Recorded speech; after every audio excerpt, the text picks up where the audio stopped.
ঢাকাই সিনেমার জনপ্রিয় চিত্রনায়িকা শবনম বুবলী। তিনি বশগিরি চলচ্চিত্রে অভিনয়ের মাধ্যমে দর্শকদের মনে জায়গা করে নিয়েছেন। এবার সামাজিক যোগাযোগ মাধ্যমে নিজের ভবিষ্যতের পরিকল্পনার কথা ভক্তদের সঙ্গে ভাগ করে নিয়েছেন। তিনি জানিয়েছেন, ভবিষ্যতে প্রকৃতির খুব কাছে থাকতে চান এবং পুরোদমে কৃষিকাজে মনোনিবেশ করবেন। সম্প্রতি নিজের ভেরিফাইড ফেসবুক পেজে একাধিক ছবি পোস্ট করে বুবলী এই ইচ্ছার কথা জানান।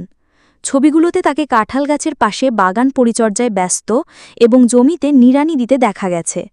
প্রকৃতির সবুজ পরিবেশে তার এই নতুন অবতার ভক্তদের নজর কেড়েছে। ছবিগুলোর ক্যাপশনে বুবলী লিখেছেন, ভবিষ্যতে পুরো দমেই কৃষিকাজ করব, ফুল ফল শাকসবজি চাষ করব, হাঁস মুরগি গরু ছাগল পালব। কারণ প্রকৃতি একটু বেশিই সুন্দর, তাই প্রকৃতির খুব কাছে থাকতে চাই। এই ভিন্নধর্মী পরিকল্পনার প্রশংসা করেছেন তার ভক্তরা।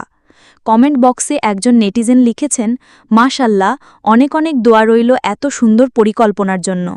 আরেকজন মন্তব্য করেছেন, অসাধারণ চিন্তাভাবনার সাথে সুন্দর ব্যক্তিত্বের কমলতা ফুটে উঠেছে।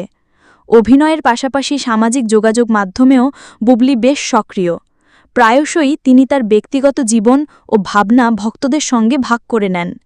তার এই নতুন পরিকল্পনা নিঃসন্দেহে তাকে আরও বেশি মাটির কাছাকাছি নিয়ে যাবে বলে মনে করছেন ভক্তরা।